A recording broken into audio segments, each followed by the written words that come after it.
Hey guys, welcome to the Touchdown Table. I'm Ryan. That's Tyler. That's Jordan. You're going to be watching a clip from our live stream, and it is here for you right now. Back to the let's go to the defensive rookie of the year. We did offensive rookie of the year.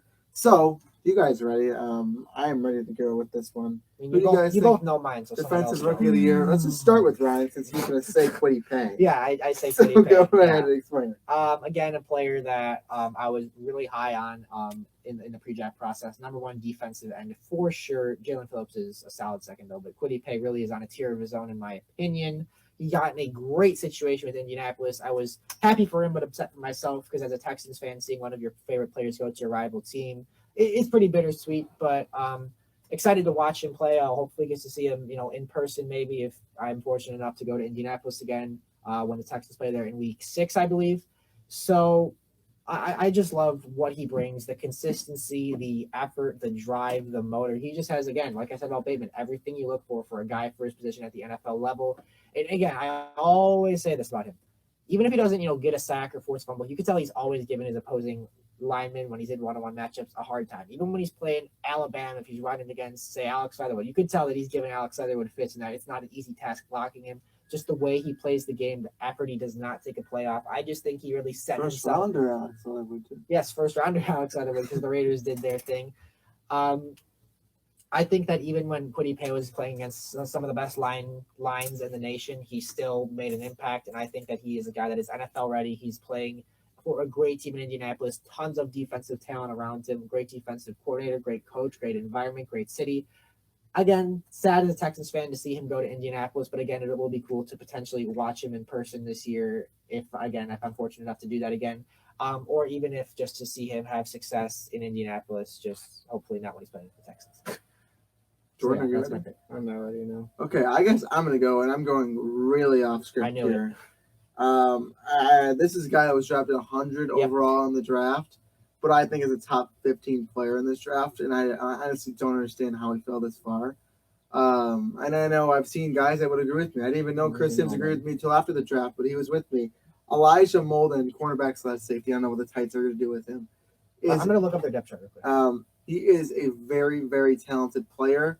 Played at Washington. Someone that really popped out to me. Really wasn't really looking for him, but once I started watching him more and more, he was just someone where I did not want to stop watching. It was like 3 a.m. in the morning, and usually at that point, I'm like, I want to go to bed. I'm tired of watching film. But when I was watching Elijah Molden, I was like, I could stay up all night and just keep watching. It was so fun to watch him. The guy is so explosive. He's really good at tackling. Seems to be a good leader. Seems to be a good person as well, from what I know. Don't know him personally, but I really think he could be someone like we saw with Darius Leonard multiple years back at this point now, where he's someone in those later rounds. I think Darius Leonard was in the second He's round. listed as a corner on ESPN on the depth chart. That makes sense. But probably a nickel corner would be my guess as to where they would throw him in there. Is he in a starter position right now? I don't think he was, but we'll see. I would assume he will be by week 1, but I'm going wild with it. I'm just taking a stab at it, saying someone that I really like, my favorite defensive player to watch out of the draft.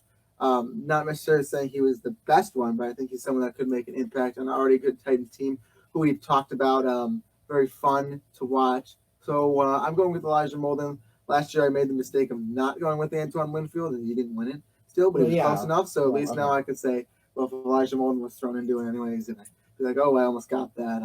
Antoine Winfield's still better though. Sorry, Elijah. It's close, but Antoine. Always will reign supreme.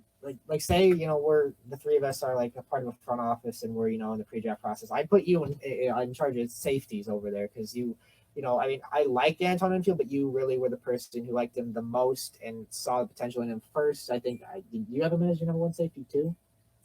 I don't think so. Okay, well, yeah. The point stands. Like we all definitely noticed him, but yeah, if we're upper management, I'd put Tyler in charge of safeties, and then I think every other position is just about up for debate as to who would be in charge. That would be an interesting discussion. But yeah, we'll see if I'm right with Elijah Molden. Yeah, but just based on your chart, I really do think I'm going to be right. And yeah, I think I'll be right about the guys I like. Very happy. Yeah, Titans drafted well. I mean, Molden in the 3rd round, good value. I think that Caleb Farley was a good pick, and I think that Dylan Radin was a good pick. So they did good. Jordan, go ahead. You ready? Yeah.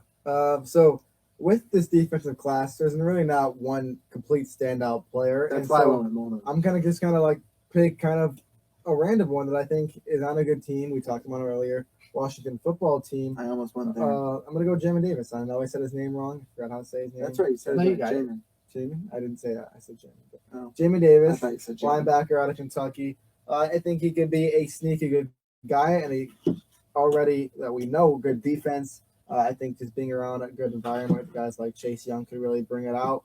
And I think that in a class with really no number one guy standing out, it could just be some random dude. Went 19 overall, so certainly not random.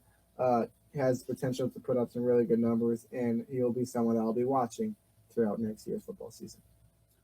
Okay, so there it was. Jordan, I almost went with Jamin Davis as well. I really think being on that defense is a chance to play well right away. So I definitely see what you're saying with that one.